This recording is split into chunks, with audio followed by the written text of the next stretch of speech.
ጥንታዊ የስልጣኔ ፈርጥና የከተሜነት ለዛ ካላቸው ከተሞች መካከል ስሟ ይጠቀሳል።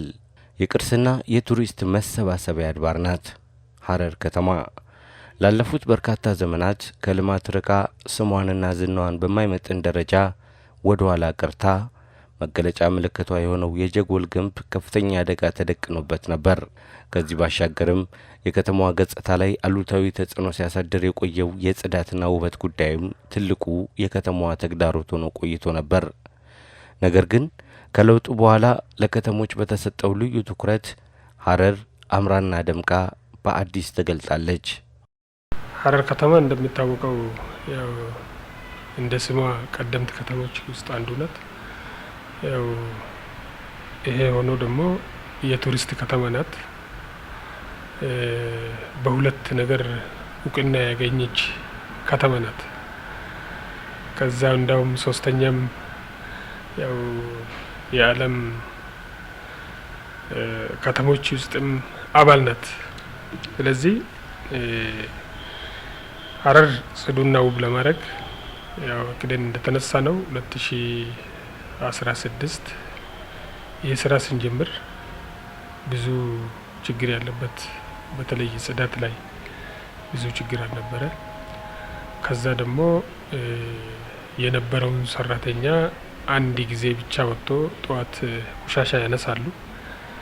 ከዛ በኋላ ሁለተኛ ተመልሶ መስራት ነገ ጠዋት ነው የነበረው ማለት ነው። ይህ ሁኔታ ነው የነበረው። ያው ከሰራተኛ ጋር ተወያይተን እቺ ከተማ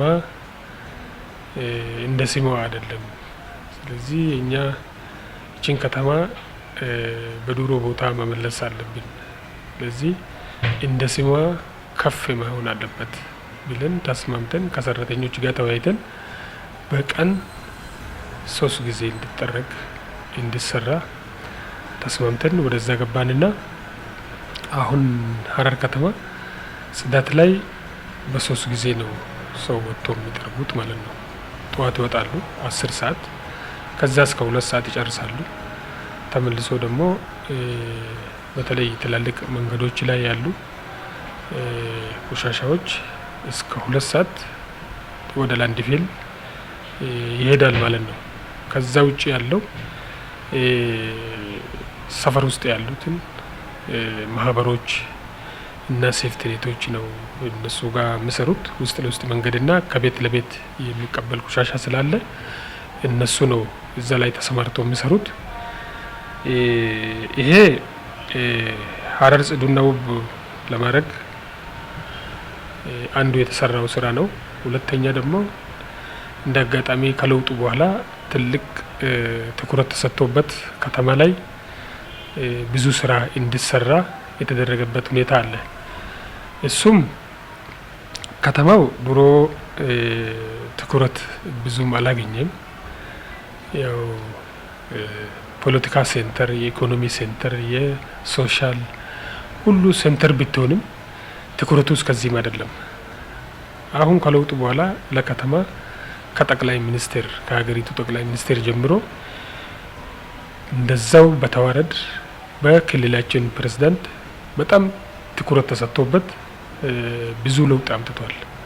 በጣም ደስ ይላል። ድሮ ከነበረባት ሐረር እንደምናውቃት በጣም ቆሻሻ ነበረ እና በምንሄድበት በምንራመድበት እንግዶች በሚመጡበት ሰዓት ያለን እፍረት ነበረን፣ በጣም እንሳቀቅበት ነበረ። አሁን ግን ይሄ ማህበር ተደራጀ ጀምሮ 7ኛ ዓመቱን ይዟል።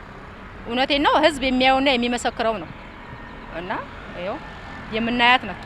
ከማየት አይተን መመስከር እንችላለን። ቆንጆ ነው። በስራዬ በጣም ደስተኛ ነኝ። ምክንያቱም ሐረር ከዚህ በፊት የነበረችውና አሁን የነበረው በጣም ምድርና ሰማይ ነው። ምክንያቱም በጣም ጽዱ ሆና ያማረባት በየገደል ላይ የሚደፋው ቆሻሻዎች ሁላ እንደተቀረፉና ብዙ ነገሮች ብዙ ልማቶች እንዳሉባት በጣም ደስተኛ ነኝ። ጥሩም እየሰራን ነው። ይኸው እስካሁን እየሰራን ነው።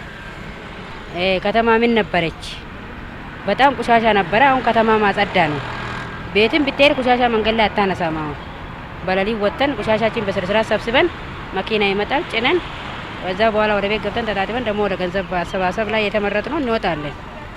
ጥሩ ነው ብዬ ነው ማስበው። በመጣ ደግሞ ኮሪደር ልማት ራሱ አንዳንድ ነገሮች ላይ አሁን አበባ ተከላ ራሱ በማህበር ባለፈው አሁን የአስፋልት ጠረጋ ላይ ኮሪደር ልማት አንዳንድ ሲመጣ ራሱ በማህበር ተሳታፊ ነን።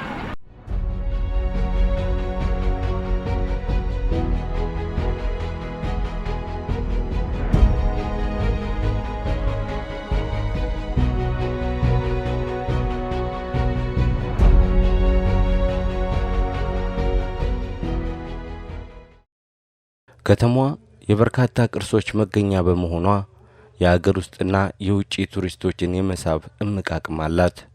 በመሆኑም ከመቼውም ጊዜ በላይ በጽዳትና ውበት ተግባር ልዩ ትኩረት እየተሰጠው ይገኛል።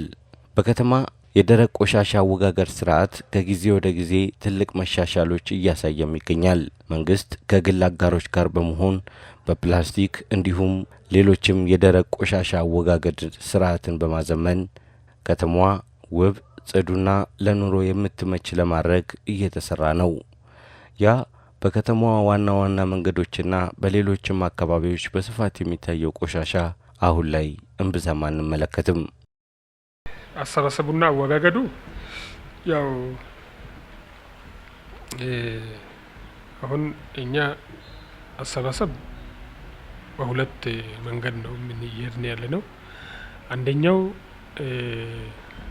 ቀጥታ መንገዶች ላይ በሰራተኛ የምሰበሰበው አለ። እሱ ይሰበስባል።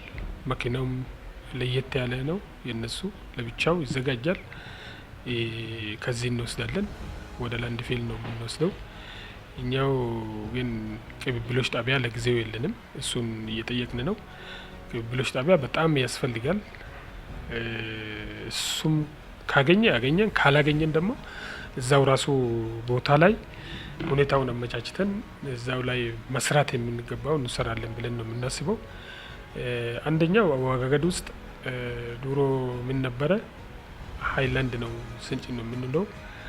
ሃይላንዱ ክቡር ፕሬዝዳንቱ የሆነ ድርጅት ጋር ተነጋግሮ ድርጅቱ ወደኛ እንዲመጣ ካረገ በኋላ አሁን ፕላስቲክ የሚባል ነገር ወደ ላንድ ፊል ሳይሆን እዚሁ ከተማ ውስጥ የድሮ ክርስቲያን ቀይራ የሚባለው ቦታ እዛ እንዲገባ ነው እያደረግን ያለ ነው።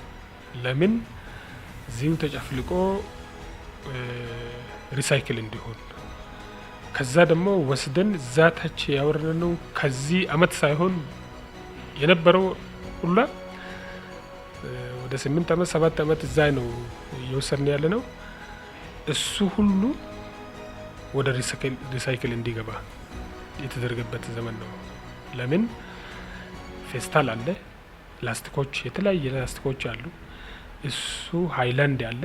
እሱን ሰብስበን መዳበሪያ የሆነ ኪስ ነገሮች አሉ። እሱ ሁሉ ሪሳይክል የሆነበት ጊዜ ነው። አሁን ይሄ ድርጅት ወስዶበት አሁን ትንሽ ጊዜ በኋላ አሁንም ስምምነት የተፈረመበት ነገሮች አሉ። ተስማምተን ማለት ነው። የሆነ ጊዜ ለነሱ ሰጥተን እነሱ ትልቅ ማሽን ከውጭ ያዘውበት እዛ ላንድ ፊል ውስጥ እንዲተከል እዛ ይተከላል። እዛ ከተተከለ በኋላ እዛው ይሰበስባል፣ እዛው ይፈጫል። ከዛ በኋላ ወደ ፋብሪካ ነው የሚሄደው ማለት ነው።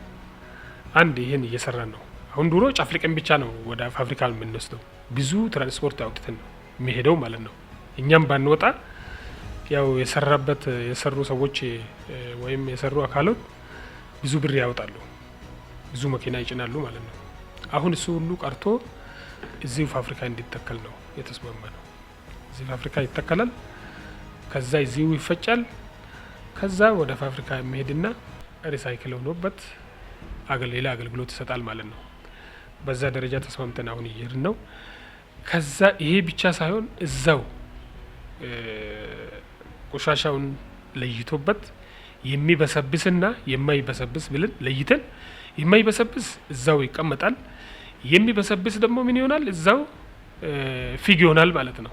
ማዳበሪያ ይሆናል። ማዳበሪያ ይሆንና ከዛ የሆነ ፐርሰንት እኛ ከዚህ ራሳችን ለግሪነሪ ያስፈልገናል፣ እሱን እንጠቀማለን ማለት ነው። ከዛ ቀሪውን ደግሞ እነሱ ላይ የምንፈልገው ነገሮች አሉ። ትንሽ ገንዘብ ሰጥተን የምንቀበሉ ነገሮች ይኖራል ማለት ነው። ለምን እነሱ ይሰራሉ፣ ወጪ ሁሉ እነሱ ነው የሚያወጡት። ከዛ ደግሞ የሆነ ፐርሰንት እኛም አለ፣ እሱን ጭማሪ ደግሞ ገዝተን መጠቀም ይቻላል ማለት ነው ከነሱ ላይ። ከዛ ውጭ ያለው ደግሞ ለህብረተሰብም ማቅረብ ይቻላል፣ ህብረተሰብም ተጠቃሚ ይሆናል ማለት ነው። ማዳበሪያ ከመግዛት ይሄ ማድረግ ማዳበሪያ እኮ በአንድ አመት ነው የሚሰራው። እሱ ደግሞ በ8 አመት በ10 አመት ይሰራል ማለት ነው ጥቅሙ። ስለዚህ እስካሁን እሱን አልተጠቀምንም። እሱም ወደ እሱም ለመግባት ዝግጅት ኦልሬዲ ተጨርሷል። ወደዚህ እንገባለን ማለት ነው። ይሄ ጥቅሙ ያው እንዳለ ቆሻሻውን ወደ ሀብት እንዲቀየር እየሰራን ነው ማለት ነው።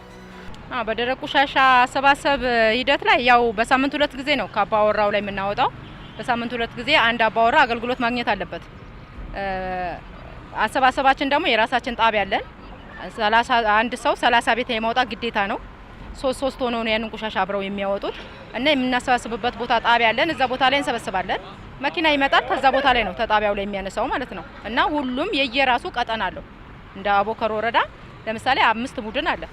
5ቱም ቡድን የየራሱ ድርሻ አለው። ሰኞ 5ቱም የራሱ ቦታ አለው የተከፋፈለለት ቀበሌ 11፣ ቀበሌ 12፣ 13 ላይ። ማክሰኞም እንደዛው የራሳቸው ቦታ አላቸው። እሮብ ከዛ በኋላ ሐሙስ ድጋሚ ነው። ሐሙስ፣ አርብ፣ ቅዳሜ ድጋሚ ነው። የሰኞውን ቤት ሐሙስ፣ የማክሰኞን አርብ፣ የሮብን ቅዳሜ ይደገማል እና አንድ ሰው በሳምንት 2 ጊዜ አገልግሎት ያገኛል። እኛ ስራውን ማህበሩ ከተደራጀ 7 አመቱ ገብቷል። በየቦታ አባወራ ደግሞ በሳምንት 2 ጊዜ ነው የምናነሳው ያለው። እንዳየው ማህበሩ በማንኛው ቦታ በደረቅ ቆሻሻም ይሁን በሃይላንድም ይሁን በተለያዩ ስራ እየሰራ ነው። ደረቅ ቆሻሻ አሰባሰብ ሂደታችን በነዋሪ ላይ በሳምንት 2 ተደራሽ እያደረግን እንሰራለን። ከዛ በስተቀር ያው ግንዛቤ እየሰጠን በውል መሰረት ነው የምንሰራው። ነዋሪ ላይ ውል እንዋዋላለን። በዛ በውሉ መሰረት የገቢ አሰባሰብ እናደርጋለን። ገቢ አሰባሰብ ከኛ 50% ከመዘጋጃ 50% ነው የገቢ አሰባሰቡ። ያው በዛ መሰረት እየሰራን ያለን።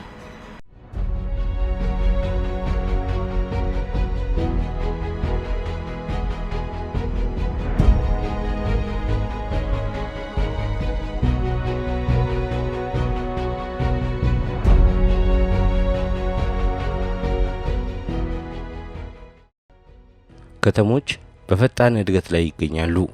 የፖለቲካ የኢኮኖሚና የማህበራዊ ጉዳዮች ማዕከል እየሆኑ መጥተዋል። በዋናነት ሰፊ የስራ ዕድል የሚፈጠርባቸው መድረኮችም ጭምር ናቸው። በተለይ የከተሞች የረጅም ጊዜ ፈተና ሆኖ የቆየው የደረቅ ቆሻሻ አወጋገድና አስተዳደር ስርዓት ትልቅ የስራ ዕድል ምንጭ ሆኗል። በከተማችን ሐረር በደረቅ ቆሻሻ ማስወገድ ላይ የተሰማሩ 14 ማህበራት እንዲሁም ከ700 የሚልቁ ዜጎች የስራ ዕድል ተጠቃሚ ሆነዋል።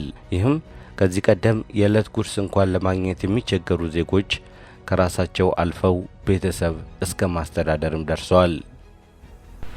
ይሄ የስራ ዕድል ፈጠራ ላይ በጣም ብዙ ሰዎች በልቶ እንዲያደር አድርገዋል። ግን ወደ 10 ማህበር አለን።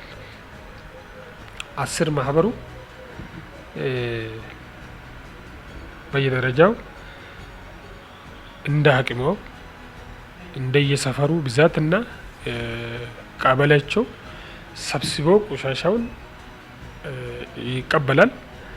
ተመልሶ ደግሞ ብርም ከነሱ ላይ ይቀበላል። ተቀብሎ ደግሞ ብሩን አንድ አካውንት ነው ያለነው እንደ ማዘጋጃ እዚህ ከፍተን አለ እሱ ውስጥ ያስገባል። ከዛ ውስጥ በዚህ አመት 50% መንግስት ተጨምሮበት እዛ ላይ ሙሉውን ደሞዝ ይከፍላል ማለት ነው መንግስት። አሁን እዚህ ላይ እንደ አጋጣሚ ሆኖ ያው ከ10 ማህበር ውስጥ ሁል ጊዜ በተከታታይ ሳይቋረጥ እየሰራ ያለው 2 ማህበር ነው። ሸንኮርና አቦከር ያለው ማህበር በጣም ገንዘቡም ይሰበስባሉ፣ በጊዜ ያስገባሉ፣ ደሞዝም በጊዜ ለሀባሉ እንዲወጣ ያደርጋሉ። አሁን የቀሩ ማህበራት 2 ጊዜ ይወሰዱ አለ፣ 3 ጊዜ ይወሰዱ አለ። ግማሹ ደግሞ መንቀሳቀሻ አጥቶ 50%ን አብጥተን እየሰጠነው ጊዜ አለ። እንደዛ አይነት ነው እንጂ በፊትማ ወደ 7 ማህበር ነበረ።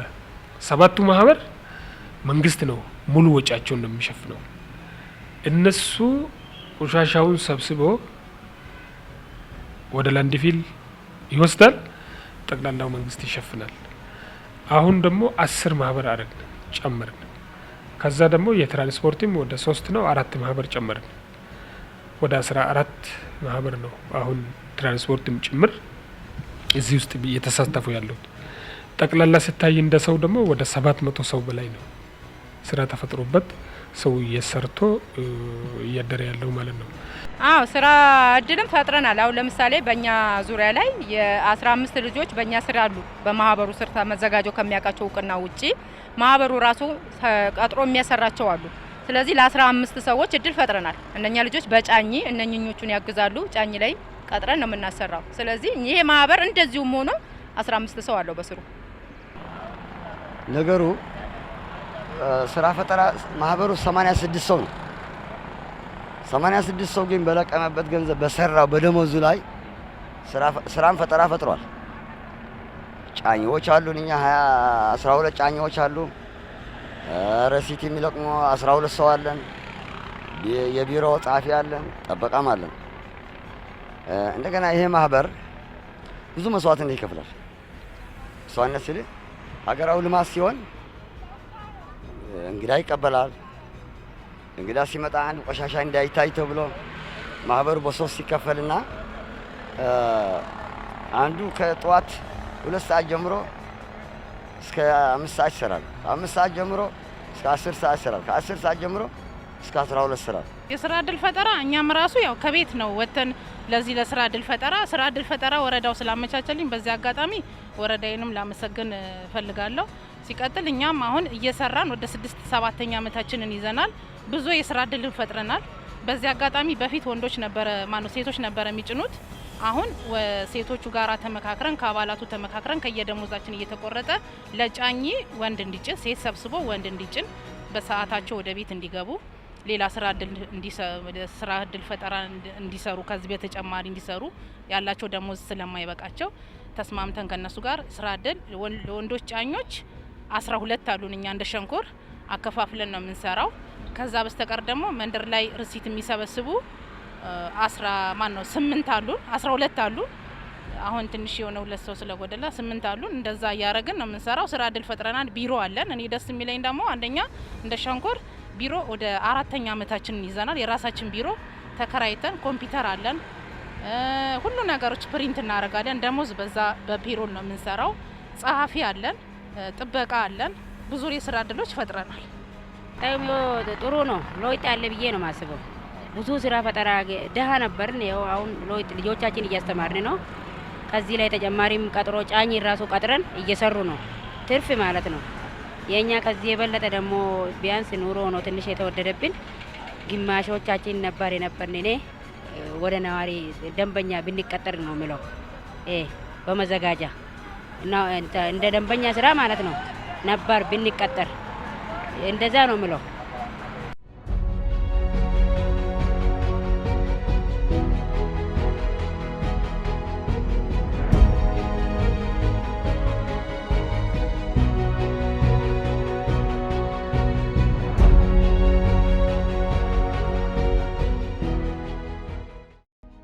በቅርቡ የክልሉ ማዘጋጃ ቤት አዲስ መመሪያ አውጥቶ ወደ ስራ ገብቷል።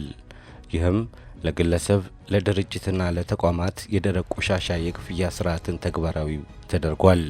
ይህም መንግስት የከተማዋን ቆሻሻ ለማስወገድ የሚያወጣውን ወጪ እንዲቀንስና የማዘጋጃ ቤታዊ ገቢን ከማሳደግ አንጻር ትልቅ አስተዋጽኦ አለው። በደረቅ ቆሻሻ ማስወገድ ላይ የተሰማሩ ማህበራት ይህንን ክፍያ የመሰብሰብ ስራዎችን በኃላፊነት በመቀበል እየሰሩ ይገኛሉ። በዚህም እንደ ክልል 46000 አባወራዎችን በክፍያ ስርዓቱ ተደራሽ ማድረግ ተችሏል። ምንም እንኳን አሁንም የክፍያ አሰባሰብ ሂደቱ ወጣ ገባ ቢሆንም መዘጋጃ ቤቱ ወጪውን ለመሸፈን 30 ሚሊዮን ብር የሚያስፈልግ ቢሆንም 6 ሚሊዮን ገደማ መሰብሰብ ችሏል። መልካም። እዚህ ገቢ ማስጨመር የራሳችን ችለን ደግሞ መንቀሳቀስ ስላለብን አሁን በየቦታው ገቢ እንዲገባ ማድረግ ነው። እዚህ ላይ አሁን ትኩረት አድርገን እየሰራን ያለ ነው። በተለይ የደረቅ ቆሻሻ ጋር መንግስት መጀመሪያ ገንዘብ መሰብሰብ አይችልም። ራሱ መንግስት ከስና ውስጥ አውጥቶ ሊከፍል ነበረ። አሁን እሱን ወደ 50% ቀይረናል። መጪው አመት ደግሞ የሆነ ፐርሰንት ቀንሰን ራሳቸው ችሎ እንዲንቀሳቀስና ቆሻሻውን ራሱን በራሱ ችሎ እንዲሄድ ማድረግና ከዛ ባለፈ ደግሞ እኛም ገቢ ማግኘት አለብን ብለን እናስባለን። ይሄ እንዴት ነው ወደዛ የምንመጣው የሚለውን ያው የወጡበት መመሪያ አለ። ያው አዋጅ ወጥቷል፣ ማነው ደንብ ወጥቷል። ከደንቡ ቀጥሎ ደግሞ እኛ ያወጣነው መመሪያ አለ። መመሪያ ደግሞ ሱቅ ምን ያህል መክፈል አለበት፣ ውጪ ሆኖ የሚሸጡትን ምን ያህል መክፈል አለበት፣ በቀን ነው ወይስ በወር ነው፣ እንዴት ነው መክፈል ያለበት የሚለውን ዝርዝር አለ። እዛ ላይ ቆምን ገቢው እንዲገባ አድርገናል። እሱም ያየነው ነገር አለ። ለምን ድሮ ትንሽ ምንም መሰብሰብ የማይችል ብሩ ብቻ አውጥተን የምናስ ወጪ ብቻ ነው እንጂ ገቢ የለም ነበር እዚህ ላይ እዚህ አካባቢ። አሁን ገቢ እንዲኖር ማድረግ ጀምረናል። አሁን ለምሳሌ በዚህ አመት 50% ማለት ቢያንስ 30 ሚሊዮን መሸፈን ነበረብን። ቢያንስ በዚህ አመት ይሄን አይል መሸፈን ነበረብን። ግን ይሄ በአንድ ህዝብ ላይ ማድረግ አያስፈልግም። ይሄ ህዝብ ላይ ከጫነም ችግር አለበት ብሎ መንግስት 50% ራሱ ወስዶበት እኔ ከፍላለሁ፣ ይሄ የትራንስፖርትም እኔ ችዬ ከፍላለሁ፣ ሁሉ ትራንስፖርትም እነሱ እናስከፍለን እስካሁን።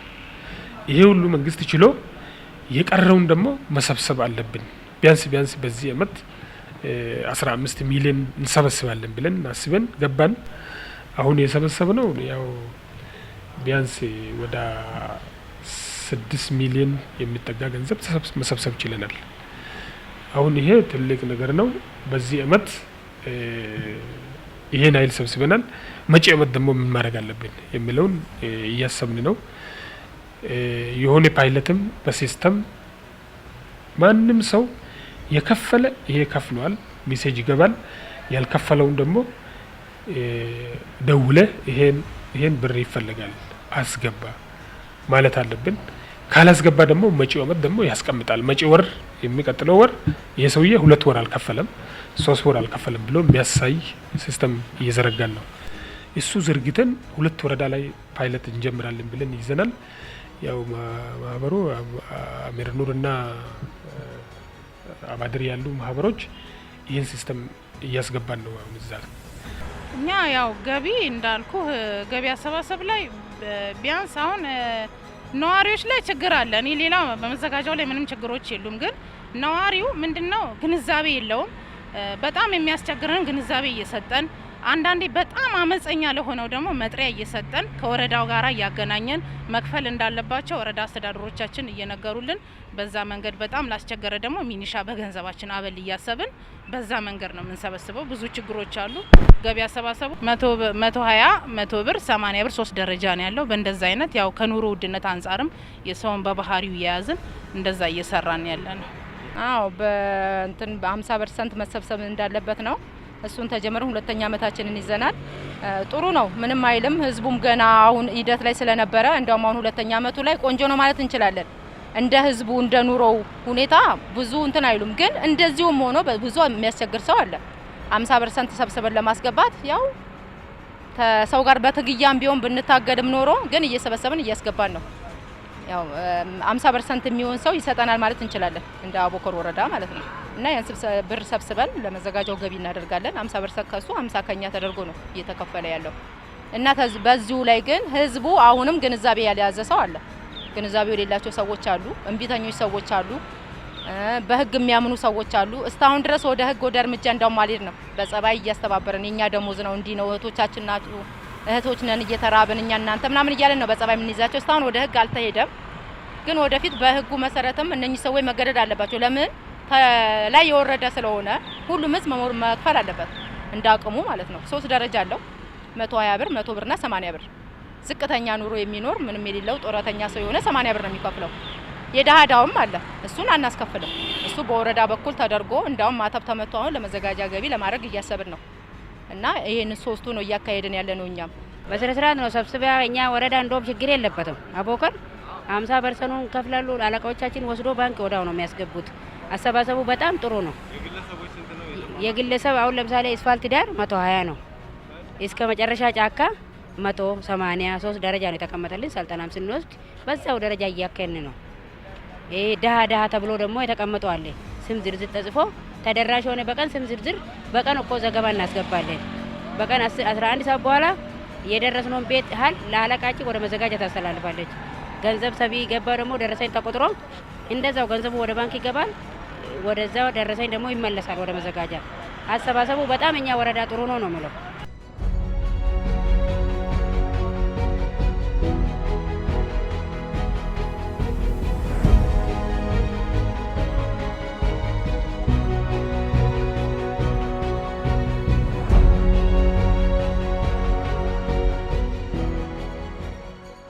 ከዚህ ውስጥ አሁን አንድ ችግር ነው ያለው። ችግሩ ምን መሰለህ? ማህበሩ ራሱ ከህዝብ ላይ መሰብሰብ ይቻላል ብሎ አለመውሰድ አለ። ከህዝብ ላይ ሰብስቤ ወስዳለሁ ደሞዜን ሙሉ በሙሉ 100%። አሁን ሌላ ከተማ ስናይ አሁን ሐዋሳ ከተማ ብንወስድ ራሱ ማህበሩ አካውንት አለው። የማህበሩ አካውንት ውስጥ ተጠቃሚው ያስገባል፣ ሪሲትም ቆርጦ ይቀበላል።